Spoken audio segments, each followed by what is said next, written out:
Certo, sincero, mas grosseiro não é comportamento processual. Vamos então...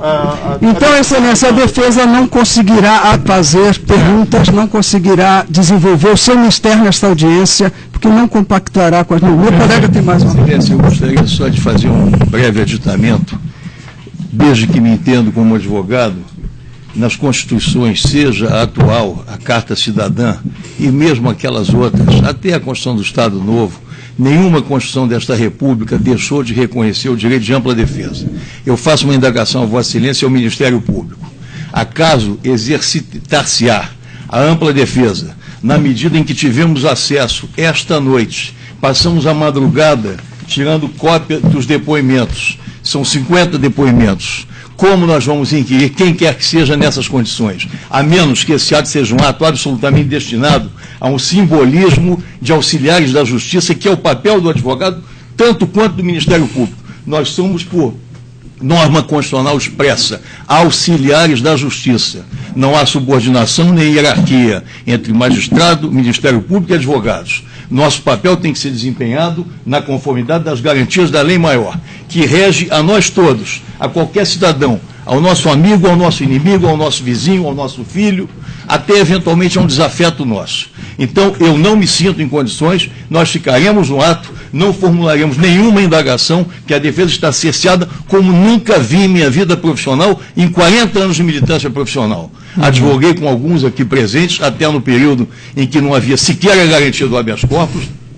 Não há nenhuma decisão definitiva, pelo menos do Supremo Tribunal Federal, acerca de várias situações que são anômalas que ocorrem neste feito, e evidentemente que tomar conhecimento, como nós tomamos conhecimento, eu jamais vi isto na minha vida profissional. Então esse ato será, seguramente um dia desses, não sei quando, não tem bola de cristal, mas será fadado, no mínimo, à cognição de um tribunal que respeite a Constituição da República.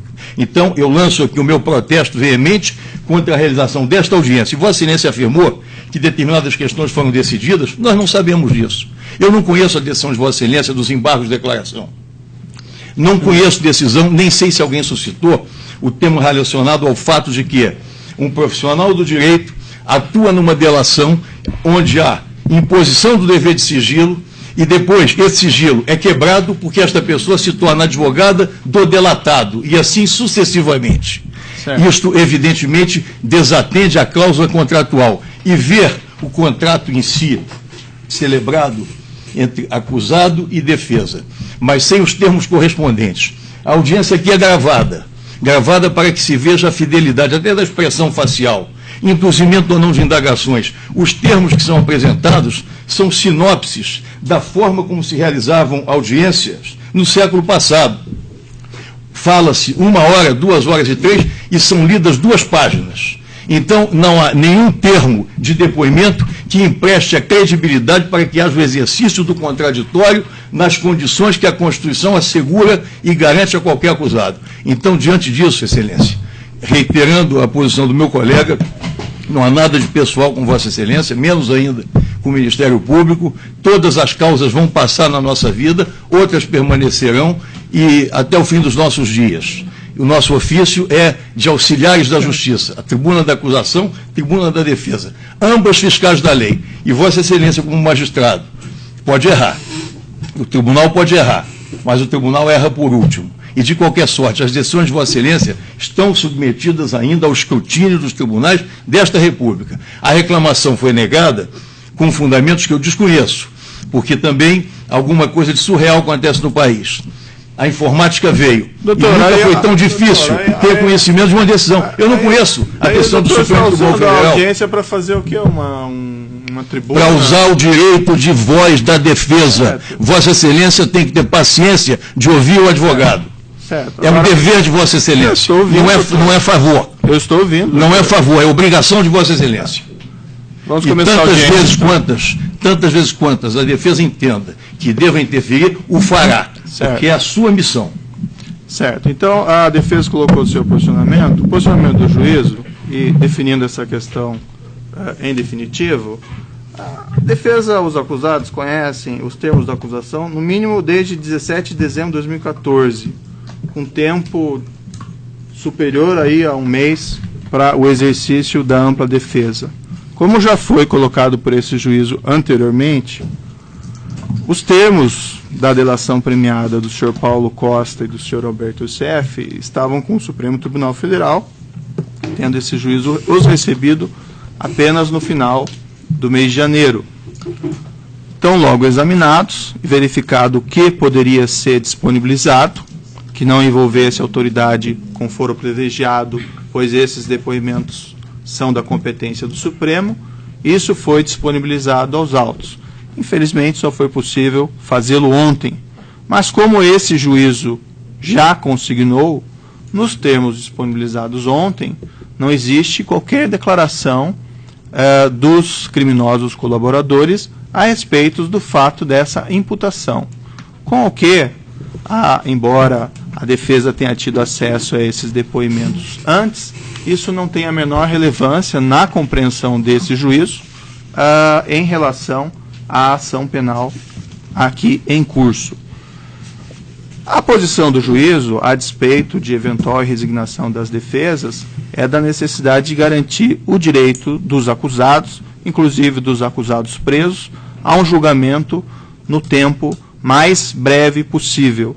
E, no entender do juízo, todos os direitos dos acusados vêm sendo estritamente respeitados por esse juízo e, aparentemente, embora não possa falar, evidentemente, pelos tribunais recursais ou os tribunais superiores, tem sido essa a compreensão deles, tanto assim que, como foi dito, ontem se tentou suspender perante o Supremo Tribunal Federal essa audiência, a defesa do senhor Fernando Soares, e não foi bem sucedida. Eu não conheço as razões da reclamação, não sei as razões do Supremo Tribunal Federal, mas, pelo menos, me parece que é um indicativo de que aquela corte entende da necessidade de prosseguir o processo naturalmente. Então, a questão de ordem está indeferida e o juízo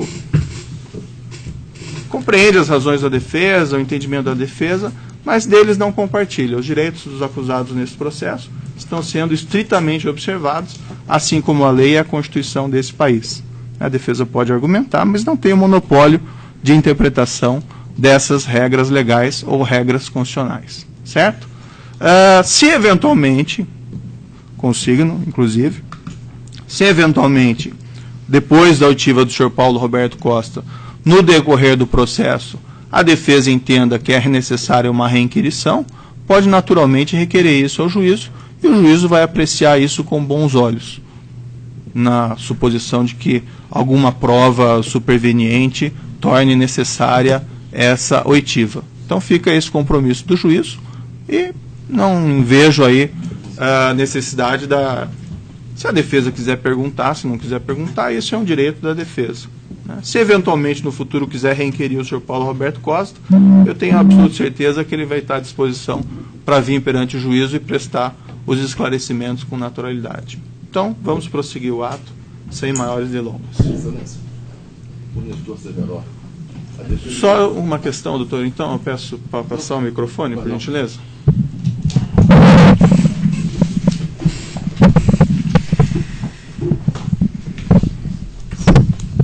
A defesa de Nestor Severo ratifica integralmente a fundamentação dos advogados de Fernando Soares e adere também ao seu requerimento, porque se sente prejudicada na ampla defesa. É impossível fazer, neste momento, defesa técnica eficiente sem o conhecimento integral de tudo que se passou. Então, ratifico e estou aderindo também à defesa de Fernando Soares. Bom, doutor, eu respeito a posição, mas ficasse apenas consignado, certo? Essa ratificação. Nós estamos gravando, então está evidentemente consignado. Eu respeito a posição, doutor, mas o entendimento do juízo é o mesmo, certo? Não sem polemizar, eu só gostaria que Vossa Excelência. Eu só gostaria que Vossa Excelência. Eu estou respeitando, eu só queria que Vossa Excelência entendesse que a avaliação da amplitude de defesa é do advogado e não de Vossa Excelência. Se Vossa Excelência acha que um dia nós podemos analisar tudo. A gravação. Eu não ouvi.